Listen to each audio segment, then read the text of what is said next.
Telangana chief సెక్రటరీకి high court కీలక ఆదేశాలు జారీ చేసింది. హైడ్రా కమిషనర్ పదవి నుంచి రంగనాథ్ను తొలగించాలని ఆదేశించింది. సెక్రటరీ ర్యాంక్ స్థానంలో ఉన్న ఉన్నతాధికారులు కోర్టు ఉత్తర్వులను ధిక్కరించడం సరైంది కాదని, అర్హత కలిగిన అధికారిని హైడ్రా కమిషనర్గా నియమించాలని హైకోర్టు సూచించింది. లోతుకుంట ప్రైవేట్ భూముల్లో హైడ్రా జోక్యాన్ని న్యాయస్థానం తప్పుబట్టింది. ఇదే అంశానికి సంబంధించి పూర్తి సమాచారం మా ప్రతినిధి నరసింగరావు అందిస్తారు. నరసింగరావు, ఇప్పుడు దీనిపైన ప్రభుత్వ వర్గాల్లో విస్తృతమైనటువంటి చర్చ జరుగుతా ఉంది. హైకోర్టు ఇచ్చినటువంటి ఆదేశాలపైన ఇప్పుడు సచివాలయ వర్గాల్లో కూడా హాట్ టాపిక్ గా మారింది.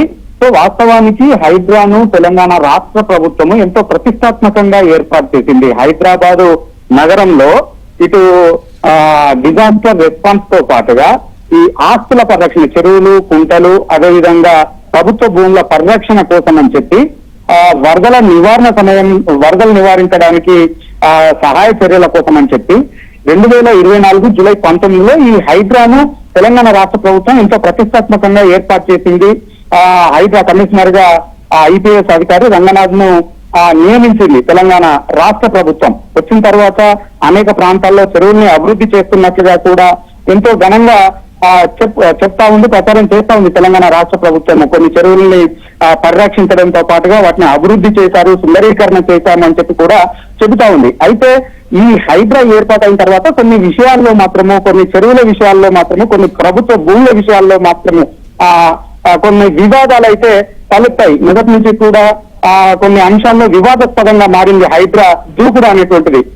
ప్రభుత్వ స్థలాల్లో ఉన్నాయని చెప్పి, ఎఫ్టీఎల్ లో నిర్మాణాలు ఉన్నాయని చెప్పి, ఎఫ్టీఎల్ లో నిర్మాణాలు చేపడుతున్నారని చెప్పి వెళ్లడము, అక్కడ ఉన్నటువంటి నిర్మాణాలని తొలగించేటువంటి ప్రయత్నం చేసేటువంటి సమయంలో పెద్ద ఎత్తున వివాదాస్పదమైంది హైడ్రాకు తీసుకున్నటువంటి చర్యలు. సో దీనిపైన పలువురు కోర్టులోకి వెళ్లడము, కోర్టు పలు దశలు పలు సమయాల్లో మొట్టికాయలు వేయడం అంతా కూడా దానిపైన ఎంతైతే ప్రభుత్వం కొంత దాన్ని పాజిటివ్ గా ప్రచారం చేసుకుందో అంతే నెగిటివ్ ప్రచారం కూడా జరిగింది. కోర్టుకు వెళ్ళడం, కోర్టు నెగిటివ్ కామెంట్స్ చేయడము, మొట్టికాయలు వేసినటువంటి సందర్భంలో కొంత నెగిటివ్ ప్రచారం కూడా జరిగింది. కానీ ఆల్టర్నేట్ గా ప్రభుత్వ భూముల్ని పరిరక్షించడము, నాలాలు, బఫర్ జోన్ లో ఉన్నటువంటి వాటిని నిర్మాణాలు జరగకుండా చూడడము, అదేవిధంగా ఎఫ్టీఎల్ ప్రాంతాల్లో చెరువులు, కుంటల ప్రాంతాల్లో నిర్మాణాలు జరగకుండా చూడడము, అదేవిధంగా చెరువు స్థలాలు, కుంటల స్థలాలని పరిరక్షించడము, కబ్జాలకు గురి కాకుండా కాపాడడం విషయంలో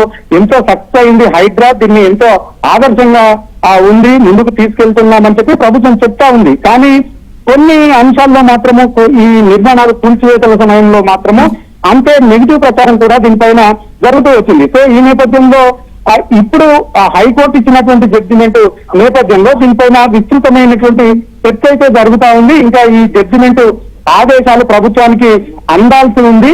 వచ్చిన తర్వాత దీనిపైన ఏ విధంగా ప్రభుత్వం ముందుకు వెళ్ళాలి అనేటువంటి దానిపైన ఆలోచన చేస్తా ఉంది. దీనిపైన జడ్జిమెంట్ కాపీ వచ్చిన తర్వాత ప్రభుత్వం రెస్పాండ్ అయ్యేటువంటి అవకాశం ఉంది. సో ఈ రోజు ఇచ్చినటువంటి జడ్జిమెంట్ మాత్రమే ఒకంత సచివాలయ వర్గాల్లో, ఇటు అధికార వర్గాల్లో విస్తృతమైనటువంటి చర్చ అయితే హాట్ గా జరుగుతా ఉందని చెప్పొచ్చు. Right, thank you Narasingarao. Telangana chief సెక్రటరీకి హైకోర్టు కీలక ఆదేశాలు జారీ చేసింది. హైడ్రా కమిషనర్ పదవి నుంచి రంగనాథ్ను తొలగించాలని ఆదేశించింది. సెక్రటరీ ర్యాంక్ స్థానంలో ఉన్న ఉన్నతాధికారులు కోర్టు ఉత్తర్వులను ధిక్కరించడం సరైంది కాదని, అర్హత కలిగిన అధికారిని హైడ్రా కమిషనర్ గా నియమించాలని హైకోర్టు సూచించింది. లోతుకుంట ప్రైవేట్ భూముల్లో హైడ్రా జోక్యాన్ని న్యాయస్థానం తప్పుబట్టింది.